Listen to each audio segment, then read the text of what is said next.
Builder to builder. Man, it's a great day today. I want you to believe that. This is the greatest day of your professional life, only to be outdone by the greater tomorrow. I just want you to believe that. Hey, you got the opportunity to believe negative or believe positive. Why not believe positive? You have the opportunity to be pessimistic or optimistic. Why not be optimistic? But I want to talk to you today about the power of an idea. And I want to plant some ideas into your psyche, into your mind. I want to marinate them over your business, marinate them over your profession. Maybe you're a body technician out there. Maybe you own a paint and body center. Maybe you own an automotive shop that builds engines and things of that nature. Maybe you're an EV guy or EV family or EV lady. Maybe you're a fabricator. But I want you to believe in your own greatness. You see, others may not sing your tune. You got to sing your own song, man. Your own song of how great I am, how great is he in my life. You know what I mean? You have to believe that. So my shop today it's on display, man. They can compete with anybody, anywhere in the world. North, east, west, south. I don't bar none. That's where we are today. But that's not how I got here. How did I get here? This was in my mind. This was in my mind. But before it even came to the public fruition of my mind, to the forefront of my mind, it was buried in the subconscious. Before it was even buried in the subconscious, there was some drips. You know, my cousin tells the story about how he used to come to the house when I was 10, 11, 12 years old, and he'd make me get up out of the bed, take me to the shop. You know, I remember those days. He'd come to the house and pick me up and say, come on, we're going to the shop. And I loved riding cool cars and driving cool cars, and I even loved going to the auction buying cool cars. But man, who would have thought? I did not, as a 10-year-old, think I would enjoy spending my days in the shop by a 1964 Corvette, in the shop by LS engine. And this is my safe haven, man. This is my spot. This is my place. But that idea was permeating, see? That idea was formulating when I was a young kid. Then I remember that first vehicle I had, that Rabbit, 16 years of age, a little boring salesman kind of car. I had a different vision for it and didn't have a whole lot of money.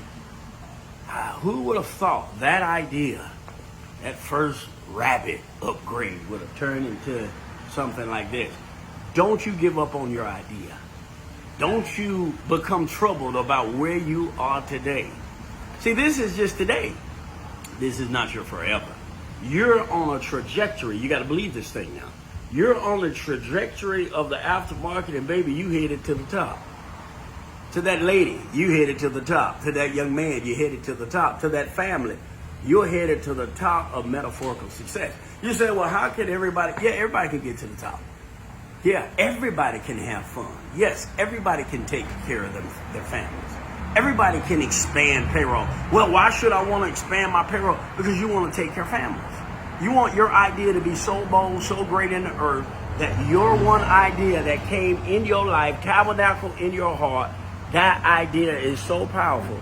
It not only blesses you, it not only blesses your household, it blesses other families. That's where you want this idea to go. So I want you to believe in the power of an idea. Listen, let me give you a word. The right word, the right thought, emotionally charged, driven by commitment and passion. It is explosive in the earth. I have a dream. One day, remember King with the I have a dream? It was just a word. It wasn't a part of his speech, but it's an idea he had been working on. It was a clothes that he had been using before. And so at that moment and at that day, he said, you know what? Let me share with him my idea. That's all it was. That's all he was doing, man. Now he put that old rhythmic cadence together. He put it together now. Don't get me wrong.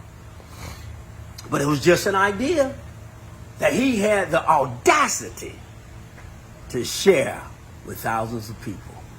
He's gone on to be with the Lord. And we still wrapping our minds around his idea. What's your idea? What's in your mind? What's your thought? Before I got to where I was today, I saw coming here. Before I got here. You know, it was my thought. I wanted a one-stop shop. One stop. It wasn't about a slogan. It wasn't about a trend. It's just straight up. It's in my heart. You can copy all my slogans and people do it as much as you want. But baby, I've been doing this for a long time. Long time. Been walking around in this aftermarket with this idea in my mind. Now, one thing about God, and this is one thing I want to get you to understand. If you're going to be in this restoration business, if you're going to be in any business, if you're going to be in any ministry, if you're going to be in any work, if you're going to carry out any assignment, God wouldn't be God if he didn't prepare you. He wouldn't be God if he didn't cultivate you so that you could be a success in that thing that you've chosen to do. Well, in my life and in my story, boy, if I don't know anything else, let me tell you what I can teach you a class on. Restoration.